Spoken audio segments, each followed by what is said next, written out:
ભાવનગર જિલ્લાના મહુવા ગામમાં બનેલા દુષ્કર્મના ગંભીર કેસમાં અદાલતે કડક ચુકાદો આપ્યો છે। બળાત્કારના આરોપી સામે અદાલતે આજીવન કેદની સજા ફટકારી છે। વધુમાં ફરિયાદીને વળતર પેટે 4 લાખ ચૂકવવાનો પણ હુકમ કર્યો છે। મહુવા તાલુકાના શનિદેવ મંદિર પાસે રહેતા નવાબ ખાન હુસૈનભાઈ પઠાણ નામના શખ્સે મૂળ પાલીતાણાના વતની અને મહુવામાં મજૂરી કામ કરતા પરિવારની 18 વર્ષની યુવતીના ઘરમાં રાત્રે આરોપીએ ઘૂસી જઈને યુવતીના પરિવારજનોને જાનથી મારી નાખવાની ધમકી આપી યુવતીનું મોઢું દબાવી તેની સાથે બળાત્કાર ગુજાર્યો।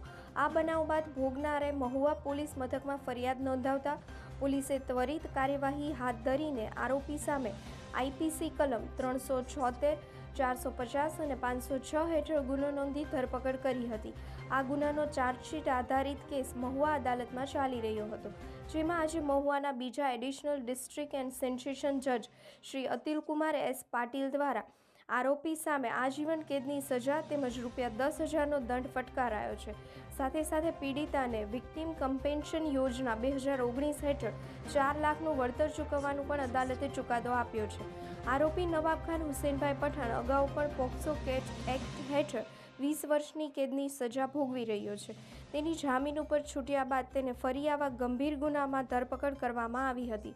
દુષ્કર્મના 2 અલગ અલગ કેસોમાં આરોપી સામે સરકાર પક્ષે સરકારી વકીલ કમલેશ કેસરી દ્વારા અસરકારક દલીલો કરવામાં આવી હતી। અદાલતે બંને કેસોમાં તેની દલીલો ગ્રાહ્ય રાખી આરોપીને કડક સજાઓ ફટકારેલી છે।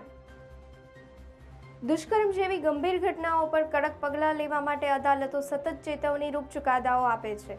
મહુવા કોર્ટનો આજનો ચુકાદો એ સાબિત કરે છે કે ગુનેગાર ભલે જ્યારે પણ પકડાય, ન્યાય વ્યવસ્થાથી બચી શકે નહીં।